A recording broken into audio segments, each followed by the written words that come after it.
아시아인은 서로가 어느 나라 사람인지 분간할 수 있지만 서양인들은 아시아인들을 쉽게 분간하지 못한다는 이야기를 들어본 적이 있으실 겁니다. 지금 보고 계신 사진 안에는 태국인, 중국인, 한국인이 숨어 있는데요. 여러분은 누가 어느 나라 사람인지 아실 것 같나요? 궁금하신 분들을 위해서 정답을 알려드리자면 왼쪽부터 중국인, 한국인, 태국인입니다. 이번에는 같은 동아시아권인 한국인, 일본인, 중국인의 사진인데요. 이번에도 누가 어느 나라 사람인지 구분이 가시나요? 왼쪽에서부터 한국인, 중국인, 일본인입니다. 많은 분들이 얼굴만 보고도 정답을 맞추셨을 것이라 예상되는데요. 하지만 앞서 말한 것과 같이 서양인들은 이 차이에 대해서 잘 모른다고 합니다. 아시아인을 많이 보지 않았기에 뇌에 많은 데이터가 쌓이지 않아서 차이를 쉽게 분간하지 못한다고 하는데요. 동아시아 계열을 세밀하게 차이를 알아보게 된다면 한국의 경우 턱이 발달되어 있는 편이며 중국인은 얼굴형 자체가 통통하고 둥근 형이 많다고 합니다. 일본의 경우 계란형이라는 특징을 가지고 있죠. 그 외에도 세부적인 사항들이 많이 있어 같은 아시아권에서는 서로의 특징을 인지하여 어느 나라 사람인지 쉽게 알 수 있다고 합니다. 그 예시를 보여주듯이 중국의 한 틱토커가 얼굴의 특징이 아닌 걸음걸이를 통해 나라별 특징을 유머러스하게 잡아냈는데요. 한국의 경우 당당한 것을 중점으로 보여주었고 일본의 경우 좁은 보폭을 특징으로 내세웠습니다. 화장과 패션까지 어느 나라인지에 따라 다른 모습을 보여주는 것이 인상 깊은데요. 이런 각 아시아인의 특징은 대만 예능 프로그램을 통해서 더 정확하게 알 수가 있었습니다. 해당 프로그램에서는 대만에 살고 있는 서양인들이 패널로 나와 한국인과 일본인, 대만인을 구별하는 방법에 대해서 이야기를 나눴는데요. 일반적으로 확인할 수 있는 패션, 생김새와 달리 목소리 같은 부분까지 다르기에 아시아인을 구분할 수 있다는 내용으로 많은 공감대를 불러일으켰습니다. 그 중에서 몇 가지를 소개해드릴까 하는데요. 한국인은 키가 크고 자신감이 넘친다는 점을 강조했으며 일본인은 그 중에서 왜소한 편에 속하며 얌전해 보이는 특징이 있다고 표현했습니다. 대만인은 별다른 특징 없이 그냥 제멋대로 행동한다고 표현하여 웃음을 자아냈는데요. 그 외로 서양인들이 생각하는 아시아 남성의 특징으로는 바로 검은 머리에 안경을 쓴 모습이라며 그림으로도 설명해 주었는데요. 하지만 직접 경험하면서 보니 아시아 남성들은 각각 다른 특징을 가지고 있었다고 합니다. 대만인 남성의 경우 키가 작은 편에 속하고 일본 남성의 경우 수염을 기르는 것을 큰 특징으로 잡았는데요. 한국 남성은 키가 큰 편이고 피부가 흰 편이라고 표현하여 다른 패널들의 공감을 불러일으켰습니다. 그 외에 특이하게도 걸음걸이를 내세웠는데요. 일본인은 겸손하게 걸어가는 것이 로봇 같은 느낌을 준다고 칭하며 보폭이 작은 것이 특징이라며 시범까지 보여주었는데요. 대만인은 건들건들하게 걸으며 제멋대로 걷는다는 느낌이라고 표현했습니다. 한국인은 틱토커가 앞서 보여줬던 것처럼 당당한 것이 마치 모델 같다는 이야기를 하기도 했는데요. 각 나라의 다른 점이 외형 외에도 여러 가지 습관에서 다른 점을 보인다는 것이 특이한 사항처럼 보입니다.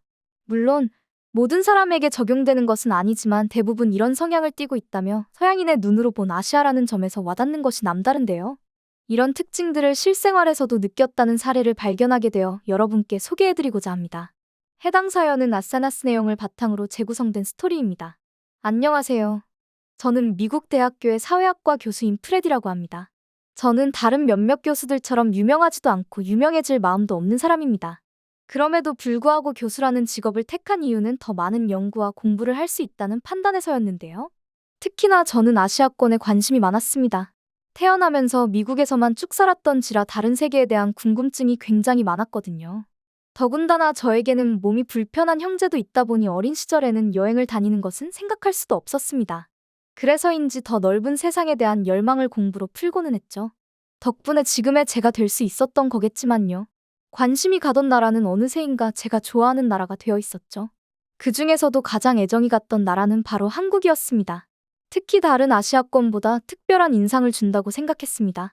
개발도상국에서 선진국의 반열에 오르기 쉽지 않은데 한국은 그걸 해내고 있던 나라였으니까요. 더군다나 노력이 헛되지 않았는지 선진국으로 인정받기도 했고요. 저는 그 모든 것들이 특별한 것처럼 보였고 저 또한 한국인처럼 열정을 다하는 삶을 살아보고 싶다고 생각했습니다. 그래서인지 관심이 더 많이 갔고 연구도 하게 되었습니다. 제 수업을 듣는 한국 학생들을 통해서도 시간이 지나가도 한국이라는 얼마나 열정적인 나라인지 알 수 있었습니다. 특히 제가 열정적이라고 생각했던 것은 그들의 생활을 보고도 알 수 있었습니다. 한국 학생들은 같은 24시간을 가장 최선을 다해서 사용하는 것처럼 보이더군요. 피곤해 보이는 한국 학생에게 무슨 일이 있었는지 물으면 아르바이트를 했거나 친구들과 밤새 술을 마셨다고 했습니다. 예시가 너무 극명하게 다르긴 하지만 저는 그 어떤 것이든 열정적인 그들의 모습이 좋게 보이더군요. 게다가 그 상황 속에서도 한국 학생들은 상위권을 차지하는 경우가 많았습니다. 아무래도 제가 사회학을 연구하는 교수이다 보니 이런 특징이 재밌게 느껴졌습니다. 그래서 한국에 대해서 더 알아가니 제 주변 교수들은 다들 비슷한 생각을 하고 있더군요. 한국 학생들의 성실함에 혀를 내두른다고 하면서 말입니다. 저는 그 모습들을 보면서 언젠가 한국의 매력들이 알려지는 순간이 올 것이라고 생각했어요. 그런데 그 시기는 생각보다 빨리 왔습니다. 어느 날부터 학생들이 흥얼거리는 음악을 들은 적이 있었습니다. 유행처럼 모든 학생이 듣는 것을 보고는 궁금해하니 주변 학생들이 관련 음악을 알려주더군요. 그 음악이 바로 BTS라는 한국 그룹이었습니다. 한국을 아무도 몰랐다고 생각했는데 어느 순간 한국이라는 나라를 모르는 게 말이 되지 않는 시대가 와 있더군요. 한국을 오랫동안 좋아하며 연구를 해왔던 사람으로 뿌듯함이 절로 느껴지는 시대입니다. 그러던 중 저는 특이한 학생을 마주하게 되었어요. 학생 이름을 밝힐 수는 없으니 마이클이라 지칭하겠습니다. 그는 유난히 한국인이라는 사실에 집착하는 학생이었어요. 눈에 많이 띄기도 했고요. 어눌한 한국어를 쓰면서 자신의 이름을 소개하고는 했으니 말이죠. 이름이 한국식이 아니라서 거짓말을 한다고 생각했으나 본인이 한국인이라고 했기에 저는 부모님 중에 누군가 한국인이려니 싶었습니다. 그리고 그다지 큰 문제를 일으키지도 않았으니 별다른 신경을 쓰지 않았죠. 하지만 학생들 사이에서는 그게 아니었던 모양입니다. 마이클은 한국과 관련된 이야기만 하면 흥분하면서 이야기를 했었다고 하더군요. 은근히 한국을 내리까는 듯한 이야기를 하면서 말입니다. 그러다 보니 한국에 대해서 편견이 생긴 학생들도 존재했습니다. 한국인뿐만 아니라 대부분의 나라는 자신의 나라를 하향되는 느낌을 좋아하지 않습니다. 특히나 다른 나라와 비교하면서 자신의 나라가 수준 이하라는 식으로 이야기하는 것은 더더욱 그랬죠. 그런데 마이클이 중국에 비하여 한국의 수준이 떨어진다는 이야기를 아무렇지도 않게 하는 편이었습니다. 그런 말투가 문제였는지 마이클과 토론을 하고 싶지 않은 학생들이 많아지며 그의 주변에는 아무도 앉지 않게 되었어요. 그래서 저는 학생들끼리 하는 토론이 아닌 저와 함께 상호작용하는 강의로 바꿔야만 했습니다. 그러던 중 아시아의 각 나라에 가지고 있는 특징에 대해서 강의한 적이 있는데요. 같은 아시아권이라도 나라마다 굉장히 다르다며 중국의 경우 폐쇄적인 성향을 띠고 있다는 이야기를 하자마자 마이클이 갑자기 손을 들더군요. 그에게 발언권을 주자 마이클은 쏟아내듯이 이야기를 뱉어냈습니다. 폐쇄적인 사회는 한국을 뜻하는 거라고 생각합니다. 저는 그런 경향이 없지만 한국인들은 대부분 자신들이 최고라고 생각하는 경향이 있잖아요. 폐쇄적이기에 자신들이 최고라고 자만하는 것이죠. 그러니 중국인이 아닌 한국인과 어울린다고 생각됩니다. 대략 이런 내용의 말이었는데요. 당시 마이클이 사용했던 말을 정확하게 적지는 않겠습니다. 감정이 격해져 있어 단어 선택이 공격적이었거든요. 덕분에 강의실에 정적이 흘렀고 마이클이라는 한 학생으로 인하여 다른 학생들의 피로도가 높아졌다는 것을 알 수 있었습니다. 저는 고민 끝에 교단으로 내려오라고 했어요. 그의 걸음걸이를 확인하고 싶었던 것도 있었거든요. 그는 머뭇거리며 아래로 내려왔고 저는 한 가지를 확신하게 되었습니다. 그에게 일부러 모델처럼 걷도록 만들었고 잠시 교단에 서게 만들었습니다. 그리고 저는 몇몇 학생들을 선정해 내려오게 했고 똑같이 걷게 했습니다. 그리고 저는 걸음걸이만 봐도 아시아 특징을 알 수 있다고 말하며 각각의 특징을 설명하기 시작했습니다. 한국인은 걸을 때 당당하면서도 빠르게 움직이려는 특징이 보이며 중국인은 팔자로 걷는 듯한 느낌을 줍니다. 일본인은 힘이 없는 듯한 느낌을 받으며 여성의 경우는 안짱다리인 경우가 있죠.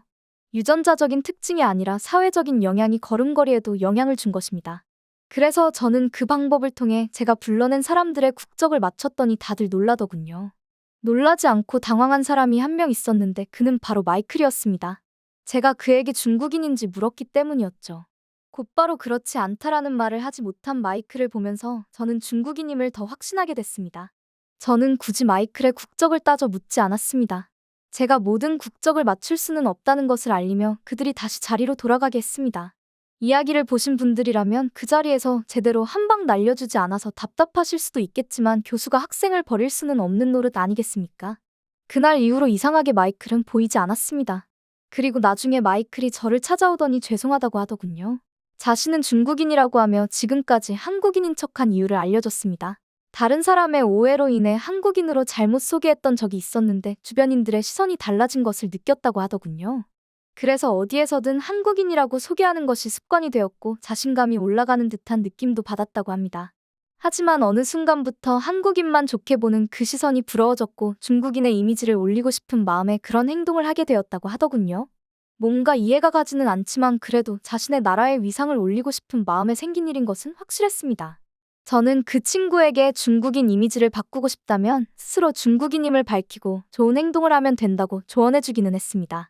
얼마나 효과가 있는 이야기였을지는 모르겠지만 말이죠. 이런 일을 겪고 나니 한국의 영향력이 확실히 커졌다고 생각하게 되었습니다. 앞으로 한국인이라고 칭하는 새로운 유형의 사회적 문제가 대두되지 않을까 하는 생각마저 드는 요즘입니다. 오늘의 사연 어떻게 보셨나요?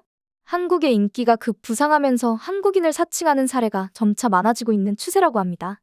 하지만 한국인이 아니라는 사실을 한국어를 하지 못한다거나 한국인에게서 보이지 않은 특징들로 인하여 금방 들통이 나고는 한다고 하는데요. 언젠가 들통나는 일들을 사칭범들이 어리석게 버리지 않기를 바라며 이상 클립뉴스였습니다.